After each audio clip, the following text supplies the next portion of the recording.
It was not long after I arrived in New York and I was commuting. There was a child who was having a blast, running everywhere, turning around the pole, and so on. And the mom seems to be focused to something else, cell phone whatsoever. And I was just concerned that at some point there would have been a sudden break and the child would fall.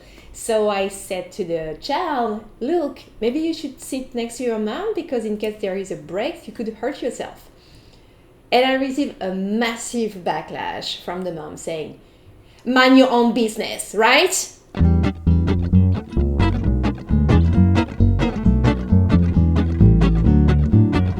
Hi everyone, for those who don't know me yet, my name is Margot and I'm French. I decided 8 years ago to study abroad in Boston and then to come back to France with my American experience in my luggage.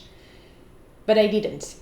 And after a certain number of non-permanent working visas, I'm now a proud and happy permanent resident living and working in New York City.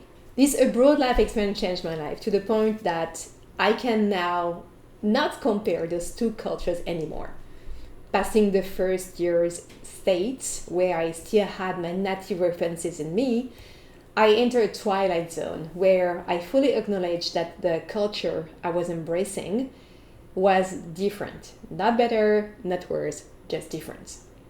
And this is about differences I would like to share, maybe to open some perspective. Back at the subway story now. Now I get it. And from this time, I'm adapting my behavior depending if I'm in Europe or in America. But at this time, I didn't know. I'm going to talk about generalities here, but it seems to me, according to my experience, that it may be more acceptable in Europe, Paris, because I know more Paris than Europe in general, to extend the care about children's safety, could be pet too, to not only the parent but the people just around. Of course, you're going to find angry people everywhere that are going to interpret your attempt to help as an intrusion or a critique. But let's talk generalities here.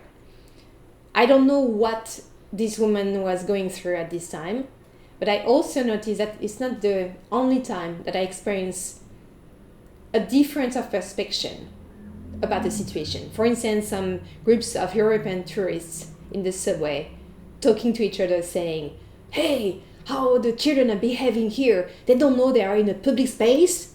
So this is my point, my 2 cents. It seems to me public spaces are not used the same way.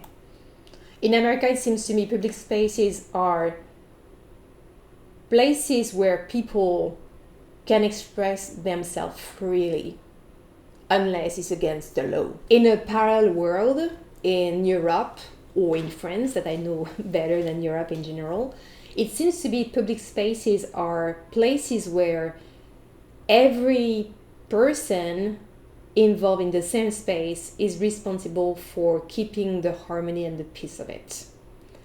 It's not something that is said, but it's kind of common sense for us.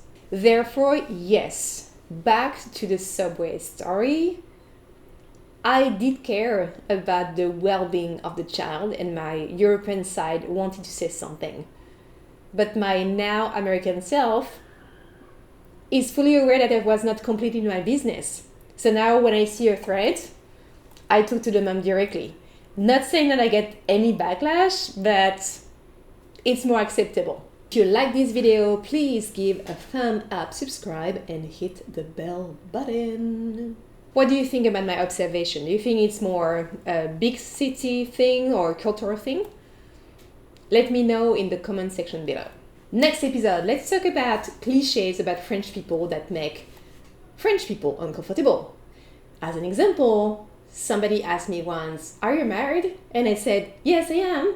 And this person just said after that, yes, but you're French. Huh? Stay tuned, à bientôt, see you soon.